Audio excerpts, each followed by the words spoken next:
ओ लग्गी जोहार नमस्कार संगियरो।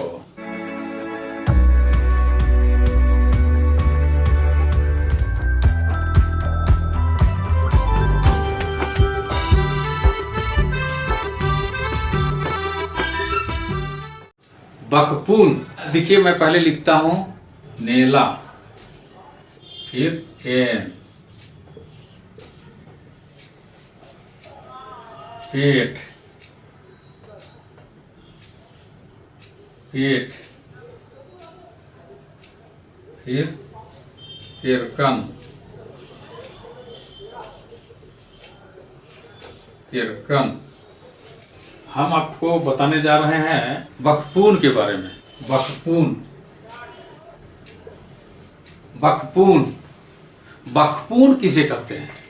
उड़ुख में बकपून, हिंदी में इसको कहेंगे वाक्य। बकपून कैसे बनता है? आप सभी को पता है कि बक से बक और पून मिला करके बकपून हो गया। बक क्या है? ये सभी नेला, एन, पेट, कालम, ये अलग अलग अगर हम इसे देखें तो ये बक है। फिर इसको पून, पून का मतलब होता है माला। अब इसको हम गूंथ करके एक माला का रूप दे देंगे तो क्या हो जाएगा? बकपून, मतलब शब्दों का माला। तो पुरुष वाक्य को बकपून कहा जाता है।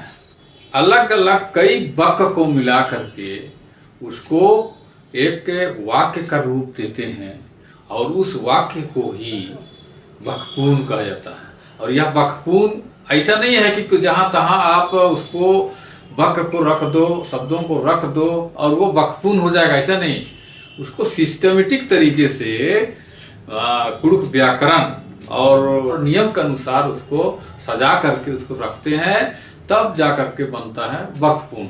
जब आप फूल को गूंथते हैं तो जब यहाँ तहाँ वहाँ उस इस फूल को कहीं पत्ते, कभी फूल और कभी कागज कुछ भी दे दिए तो वो माला सुंदर नहीं बनता है, वो बेढंगा हो जाएगा। तरीके से उसको एक एक करके फूल को धागे में गूंथते हैं, तब जाकर के एक माला का रूप धारण होता है और उसको हम लोग उपयोग करते हैं। उसी तरीके से कुड़ुख बक को, कुड़ुख शब्दों को नियमानुसार, ग्रामर के अनुसार उसको सजा करके जो वाक्य बनता है उसे बकपून कहते हैं। उम्मीद है आप लोग आज मेरे इस दूर कोठा कार्यक्रम से कुड़ुख शिक्षा में जो कुछ भी मैंने बताया उसको समझ गए होंगे और आगे भी हम आप लोगों को बताएंगे, जारी रखेंगे यह क्लास।